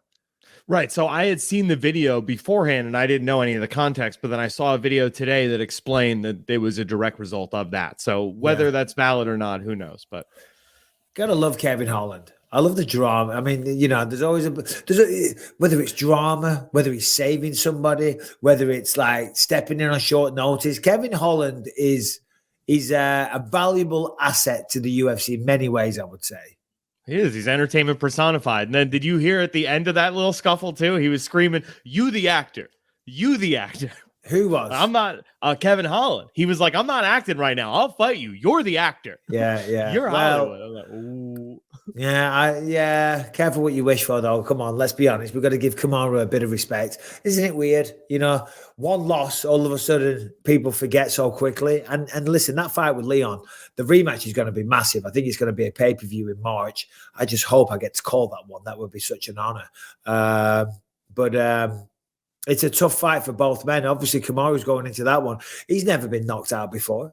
Never been knocked out. So trust me, coming back from a fight when you get knocked out, you know, that was the thing like with Izzy last week. That's what was so impressive, to be honest. Yeah, all right, he got finished in the 5th round, but he was doing really, really well. But to come back against someone that you've been knocked out against is tough. So I think, how is Kamaru going to deal with that? I know Leon's going to have a lot of confidence, and rightly so, but it was a tough fight up until then.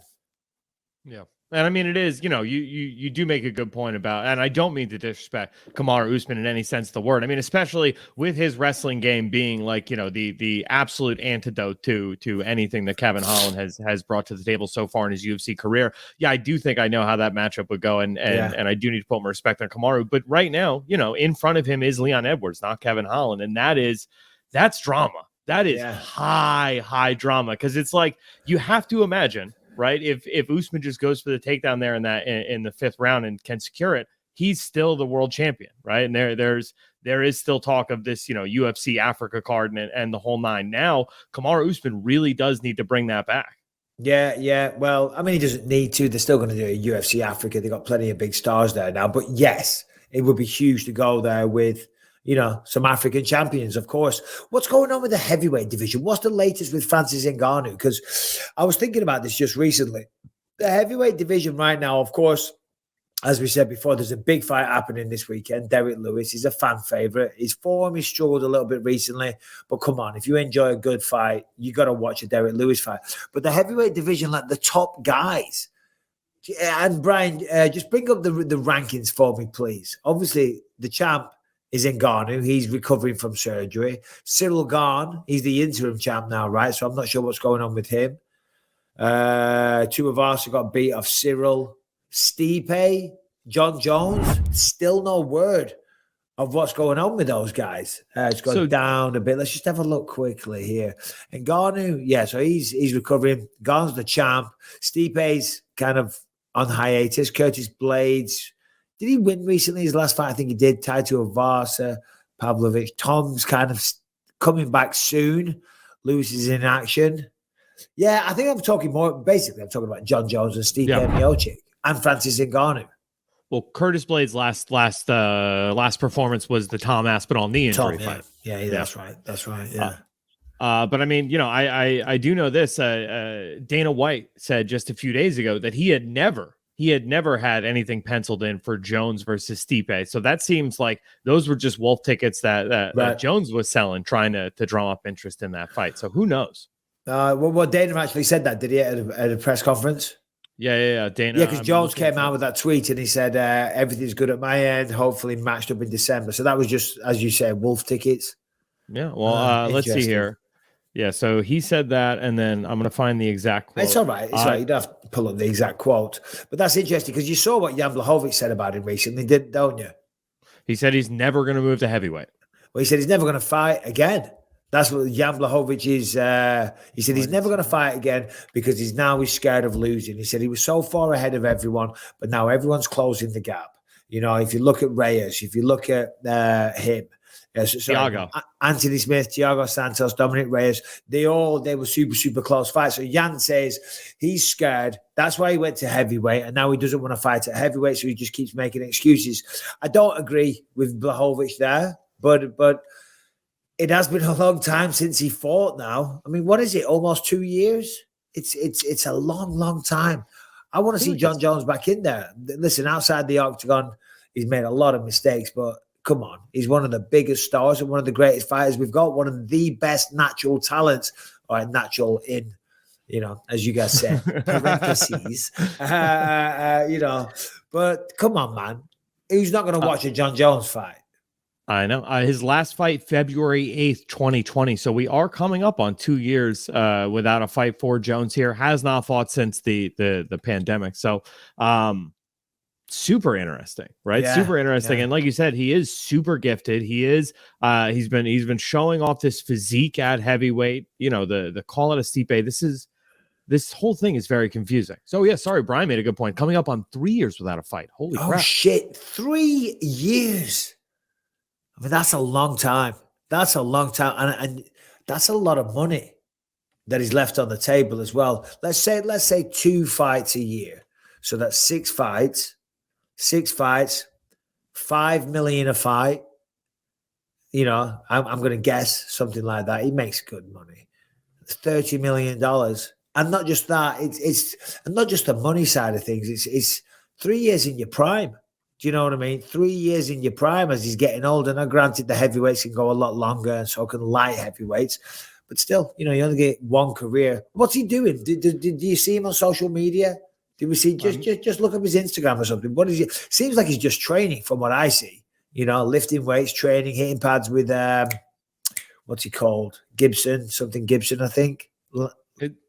Is he not at Henry's gym anymore? Because I remember wasn't he spending some time over with Henry Cejudo? Yeah, that's right. Yeah. Okay. But still, he's with It looks like every shot is just him at the gym. He just recently posted something about Anthony Johnson, but it's all gym stuff. Yeah, you make a good point there, though. Last time he stepped in the cage, if my math is right, he was 32 years old. He's now 35 years old. Yeah. There is a big difference. Yeah. I think we'll see him again. I think Jan's way off on that assessment, but he's gonna chirp a little bit of shit. He probably fancies that fight, you know what I mean? Or, you know, go on. Jan was calling for that fight when he beat Corey Anderson, if you remember. John Jones was in attendance and said he was going to fight the winner before just, that was that. Yeah. He's off. Well, what do we think? Currently, the champ, Jiri Prochazka, is 10 minutes late, boys. 10 minutes. We've done questions. We've filled up. We're talking John Jones, you know. All right. We'll do one more of your nonsensical stories. I'm not going to tell you which one. You're going to go solo. I'm not going to let you just pick it up. And if by the end of this conversation, Jiri Prochazka hasn't joined, then we'll have to call it a day. I just love that Chechnya time is 10 minutes later or about 15 minutes later than Brazil time. He's from the Czech Republic, not Chechnya. Oh, sorry. Damn. All right. Dude, I'm uncultured. I really wanted that joke to land. My bad. Yeah. No, I know, but Brazilian time, they're always there. But go on then. What is going on with men's testicles and what is going on with men's sperm rates these days? And no, this is not a commercial for Use Joy Mode, but it would seem like that would be a good segue, Harrington.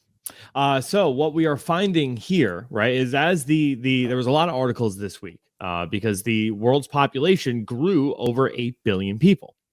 Right. This was, it's concerning for a number of reasons. Essentially, like the global population doubles like every, I think it was like 35 years or something like that, like to a dizzying degree. But they are. So you're saying, so if that's true, in 35 years' time, which will be 2057, 16 billion people on the planet. Right. So they're saying that there are factors that are curbing that right now. Like that 8 billion should be like close to a high watermark in the rate of, that rate of doubling. Like it's going to slow down. And one of the biggest factors they're finding is the increase in testicular cancer across the world, as well as a sperm count that has fallen 50% worldwide. Yeah. Well, not with you, Harrington. You're shooting full loads. You're good to go. Brian, what do you reckon? I mean, you've never impregnated a lady, but apparently 50% of men, the sperm's going down. I'm good. I don't want any more kids. In fact, Rebecca's telling me to get the snip. Do you know what I mean? Which, I'll be honest, I am contemplating. But Brian, if you were to put money on yourself, what are you saying? You got some swimmers in there or, you're firing blanks, kid? No, I for sure do. Don't want to know any details. It's like, trust me, I know. Harrington, how many kids you want? Ideally the two. I would like a older girl, younger boy. That would be the dream. Yeah. Nice. Well, I hope that dream comes true. Would you get the snip after them too? Yeah, for sure. I would get the snip. Yeah. I would do it just to get the time off. Yeah. No, to be honest, if Rebecca got pregnant, because it would be a nightmare for us. It would, because like we've got all these. She got pregnant 18. Do you know what I mean? And I was only 20 or 21, I think. So, we had children throughout our youth. Yes, you'd have to fight again. Oh, fuck that. I'm done. I am so retired. Do you know what I mean? People are like, would you have one more? I'm like, I have one more. I'm done. I am, BTF like my dad's steak burnt to fuck done. Do you know what I mean? I ain't coming back. But if she got pregnant, I would say it would be a nightmare, but I think I kind of like it because I'd be such a different. How old are you now, Harrington? I am 34. Yeah, 34. You had to really think about that. Dude, I don't know. After 30, who cares anymore? I'm in my early 30s. I could just, I'm not showing off that I know my age. But let's try this out. Brian, may I ask how old you are? I'm 35. You know, straight to the point. Straight to the point. Yeah. No, but as I was saying, I think I'd be a very different father. Certainly with a baby now. As I said before, I was walking around with Callum in my hand eating a sandwich with the other one, not giving a shit. I think now I'd be like way more caring and hands-on and all the rest of it, changing diapers and like, you know, a little sensitive soul. You know, at 21, I didn't really give a fuck. I mean, I gave a fuck, but I was a very different person. You know what I mean? I'm sure you're going to be passing up on commentary duties and desk appearances and all over in different countries to stay home and change your baby. No, I don't think so. All right, real quick, let's hear from Rocket Money. Listen, are you wasting money on subscriptions? 80% of people have subscriptions that they forgot about. Maybe for you, it's an unused Amazon Prime account, a Hulu account that never gets streamed. Well, now there's a great app called Rocket Money that helps you track all of the expenses. And because of it, I no longer waste money on subscriptions that I don't even use.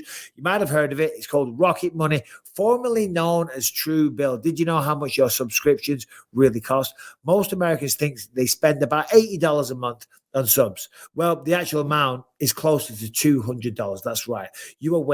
Could be wasting hundreds of dollars each month on subscriptions you don't even know about. Rocket Money shows all your subscriptions in one place and it cancels what you don't want for you. Rocket Money can even find subscriptions that you didn't know you were paying for. You may even find out that you've been double charged for a subscription. To cancel a subscription, all you have to do is press cancel, and then Rocket Money takes care of the rest. So right now, stop paying for subscriptions that you don't know, you aren't aware of, and you definitely don't want. Canceling unnecessary subscriptions with Rocket Money today is very, very easy. Just go to rocketmoney.com/believe. Seriously, this could save you hundreds per year. That is rocketmoney.com/believe. Get rid of the useless subscriptions with Rocket Money right now. rocketmoney.com/believe. Seriously, this could save you hundreds per year. rocketmoney.com/believe. I'm here. I'm joined by the champ, Jiri Prochazka, on champ time. How are you, brother? How's life? Hey, great. How long you been in Las Vegas? 1 week. Now 1 week, yeah. You like Vegas? Yeah, I like Vegas because there is everything to do, like training. Like UP, there is a physiotherapist. Yeah. A lot of good sparring partners, and so everything great. Nice. Big fight coming up. Glover Texeria. I mean, the first one, what a fight that was. If we all cast our minds back to Singapore, that was a back and forth war. I mean, talk to me about that first fight. How did you feel about it? About fight. Yeah, like you said, that was a total war. And I wanted to show a performance than I showed, but I showed my maximum in that day, and now I will show why I'm the champion, why I decide to be a champion, to stay like a champion, to make it more professional. Yeah. What did you learn about Glover in that first fight that you're going to take into this battle with you? About him, he is a very tough opponent. Like you have to be very precise in all of the action when you attack him or you defending him, because he's going like through everything. He's still going forward. Yeah. Still going forward, and just precision can make us stop him. And because I know how to go through all these pain, all these techniques, and bad position, how to get up, but the precision precision is that was the most important thing in my preparation right now. Right. Tell me, I mean, obviously that fight, as you know, it was a battle, and it was back and forth, and it was an incredible fight, and that's partly why you guys are rematching, because it was such an exciting fight. Yep. But was there a little part of you, and I know you are, you're a samurai, you're a brave warrior, you're not gonna, ever turn down a fight. But was there a little part that when they said, yeah, you're gonna fight Glover again, you were like, fuck, I gotta go through that again, because that wasn't fun the first time. Maybe just a little bit, but more. Yeah. But there was more that I want to do it better. I want to do it rightly, and not like that, because I was a little bit in that first fight in Singapore. I was lazy. I don't know how, but that night was for me not good. Right. I don't want to talk about what's happened and what's not happened, and to talk about what's if I will be. I'm next to my home, so I'm catching the Wi-Fi. So I see. That's better now. Yeah. I see. Where were we? What were we saying? So yeah, the Glover fight. I mean, it was a legendary fight. It was a tough fight. What do you think he's going to try and do to you? Because obviously you guys have shared the octagon for a long time now, and you know each other. You can learn from the first fight. What do you think his approach is going to be? I think he will want to take me down and keep me down to like to make that work on the ground game like better than in Singapore. But that's I'm not counting with just with that. I'm counting with that he will make a step up in the stand up, because like everybody saw, there was that in that fight he was I think he was better than me in the stand up, or not better, but he had success. Yes. And I'm working on that to make my strong side, which is stand up, more stronger, and to be not predictable. Yeah. Okay. Well, I can't wait. I'm going to be there as a fan in the building. The first fight was in Singapore, which is a beautiful country. This time now it's happening in Las Vegas at the T-Mobile Arena, the fight capital of the world. I know you've fought in Vegas before, but it was always at the Apex, right?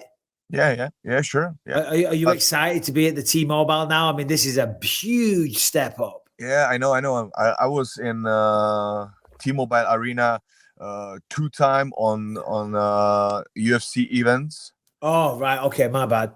So not like but just like a fan, like okay, watching.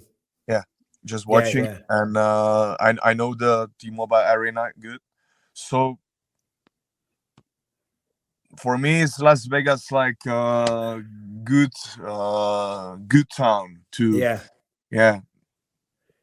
Do you like traveling the world and fighting all over the world? Because I did. Like for me, I fought everywhere, and that was fun, But some people complain. They say, I only want to fight at home. I only want to fight in America.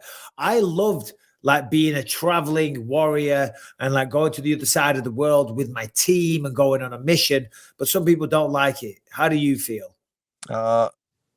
Every place on the planet has a own vibe, like own how to say, atmosphere. Yeah. Yep.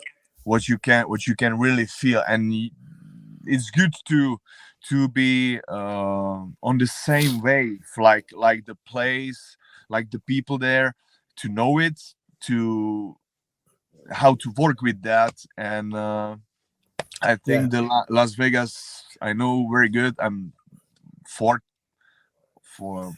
time here right now.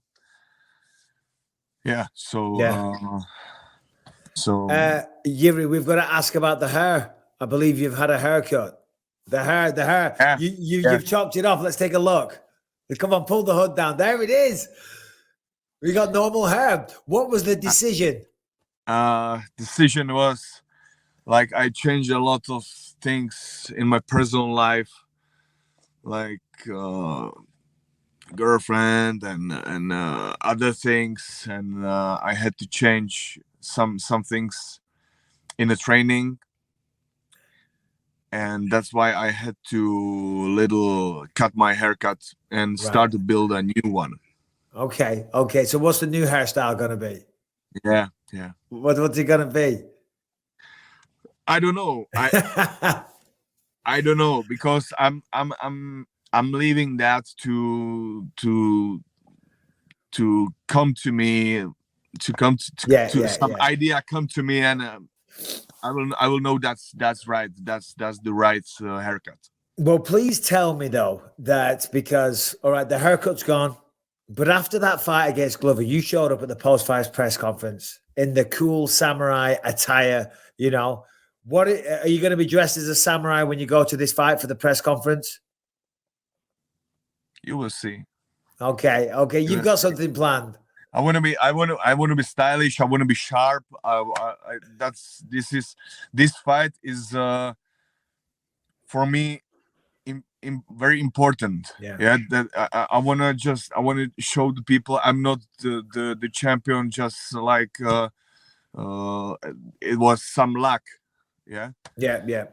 But I'm the true champion, and I want to confirm that. And I want to show to everybody my best performance, not like every time.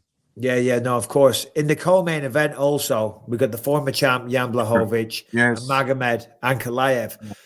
It would seem that is a backup fight if, heaven forbid, Glover got sick or he couldn't make weight. Is that official? Is that the situation? What you mean?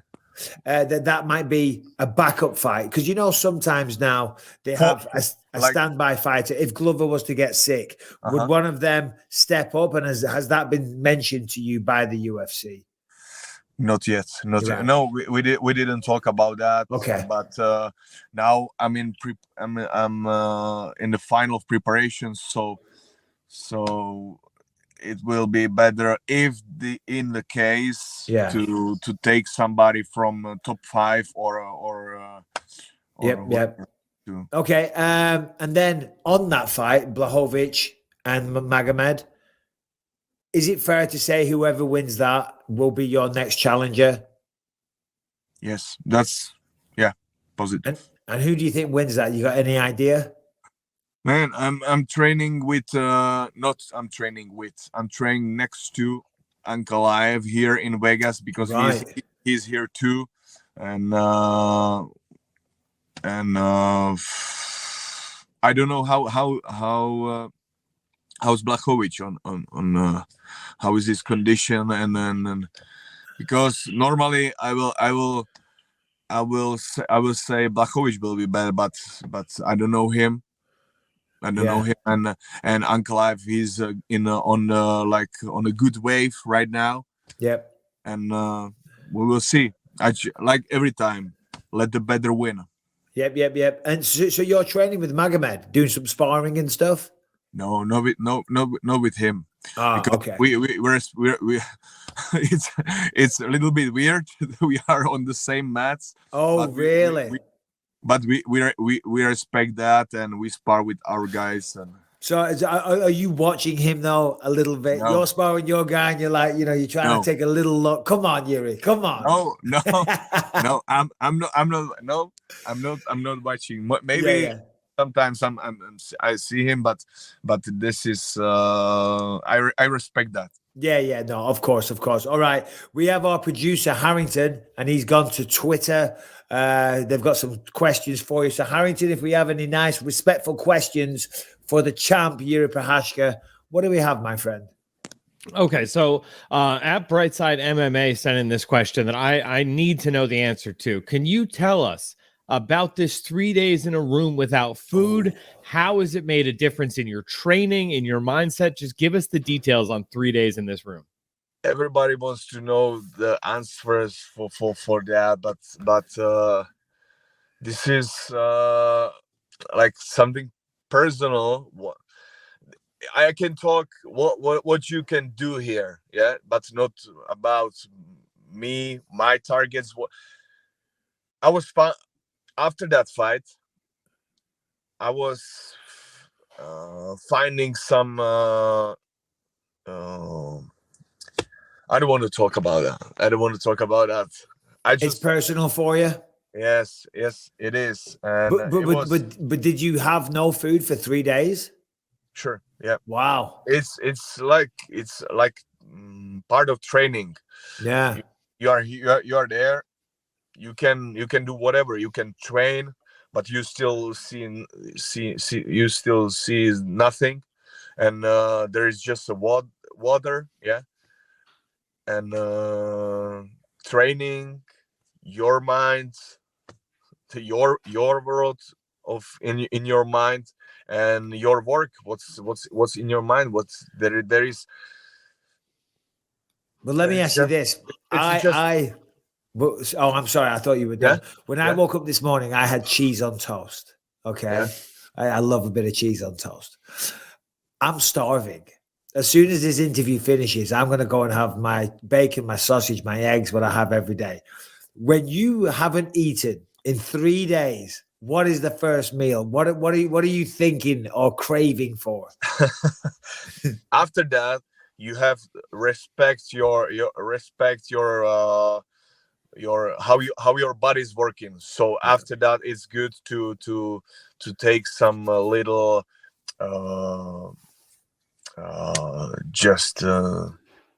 fruit juices, yeah, and all these stuffs. You have to start slowly. Yeah. Not with bacon, with eggs. Come on. Yeah. All right. So when you've gone slowly and you're feeling normal again, what is your favorite meal? Like when you weigh in next month against Glover Texeria, when you go with all your team and Paradigm Sports Management are there, and you go for a nice meal the night before the fight, what is the meal of choice? It's a pizza. Every time it's pizza is for the victory. Yeah. What's on the pizza? Oh, just pure pizza. It's a margarita. Yeah, margarita. Oh, no bullshit pineapple, nothing like that. No, man. Pineapple, no. All right, Harrington, what else we got, buddy? Very classy pizza choice. Okay. Yes. So BBO, he sent in 5 questions. I'm only gonna read 3 of them, right? One, has the USADA testing continued since you've touched down in Las Vegas? Hold on. Jiri, 27 times. Is this true? Yeah. I think that there was more than 27 times, and in 1 month. Yeah. It was a little bit crazy. Yeah. So when they showed up, did you not say, "Hey guys, I know you have a job to do, but why are you testing me so much?" Did you ask them? Yeah, I asked them many times, and it's they don't answer me nothing, because it's their work, and they can do that. And my manager, they spoke with them many times, and nothing. Yeah, I mean, I totally get it. The guy that comes to do the testing, he doesn't make the decision to come and test. It's not his call. Yeah. But still, bro, that's a lot. Yeah. It's a lot, man. That is invasive, Harrington. So what happens? I just want to follow up on that. If USADA comes when you're in the 3 days in the dark room, what do? You let them in? No, I wrote to to the application. I'm on some trip or something like that. I was on some trip, so it was wow. It's crazy. It's crazy. And here in Vegas, they wasn't there. They wasn't here in my house. So not yet, but my manager, he wrote me, you have to write correctly your address and your number, because you said I called him. They maybe will come. So and yesterday I had some special feeling, like they will come. So you were ready for them. One more question, Harrington, then we'll let Jiri get on his way. I'm sure he's got a very, very busy day, so make it a good one, my friend. Okay, I'm not gonna go that way then. I just want to know two things about the training at Xtreme Couture. One, why did you opt to go with Xtreme Couture over Henry Cejudo, who I think you were training with for your last fight? And then also, if you could just touch a little bit on that, you did mention the weirdness with Ankalaev, but are you guys just like sizing each other up constantly? What is that like to be on the mats with somebody who is in your crosshairs as the champion? First one, and I spoke with Henry last week about some technique, about some training sessions, and I was in his gym just to for a skills to share a knowledge about the trainings, my knowledge, his knowledge, and he is a very good person, like a coach, like somebody who can teach you something. He's very smart, smart. He's very, very smart, and I'm very appreciated. So I'm still in contact with him, but I like to be here in Vegas, to be here in UP, UFC Performance Institute. There is I have a good foundation to physiotherapy and good conditioning training and Xtreme Couture. What was the question for Xtreme Couture? Don't worry about it. We already asked that anyway about Magomed Ankalaev. But Jiri, we'll end on this. How do you see when the fight is finished? How is it going to go down? Are you going to get a finish? Is it going to be a decision? Is it going to be a war? What do you think in your heart of hearts when you picture this fight? How do you think it's going to go down? Every time I'm looking to finish the fight, to end the fight by my will, by my technique. Doesn't matter how. And this is the same. I will go like in my every time to find the right time, right target, and to finish it. That's all. Yeah. Okay, well, I can't wait to see it. As I say, I'm going to be there. Jiri, it's a privilege and an honor to talk to you. I love watching your career. I'm a huge fan. I love your fighting style. I love your approach. I love that you have an originality to you. In this world of MMA, there's so many carbon copies of one another. You have an original style, and I love you for it. So all the best. Good luck in the fight, and thank you for your time. Thank you. Appreciate you, champ. Take care. There he is, the champion, Jiri Prochazka. You thought we were going to get out of here without having an interview for him, but there it is. He showed up at the end just when we were about to leave, and I'm sure that he did. Of course, he probably just finished a training session there, but still. But Harrington, well done. Bryan, well done. Prediction for the fight Saturday night. Derek Lewis, Sergey Spivak. I'm calling it, so I can't do that. But what do you think, Harrington? Let's finish Derek Lewis says his back's against the wall. There is nothing scarier to me than a Derek Lewis who has his back against the wall. I am scared for Sergey Spivak on Saturday. I think Derek Lewis gets it done at the Apex. Yeah. Spivak, though, he's only 27 years old. He's a man of few words. He calls himself the polar bear. He looks just like that creepy guy from the movie The Burbs in the 80s, if you've seen it. There's a little tangent. But Spivak's, I'm telling you, you got to put a bit more respect on his name. Anyway, check out those fights. Subscribe and ring the bell on this podcast if you haven't done that. But we got to get out of it, guys. Much love. Enjoy your weekends. Back on Monday, we got some more good guests coming up. We've got Alexander Volkanovski. We've got Dustin the Diamond Poirier. We're going to reach out to Michael Chandler. We're taking over the bloody MMA world. Guys, much love. Harrington, message for the believers. Honor and a privilege to work with you as always. Have a great weekend, guys. All right, there it is. Bye-bye.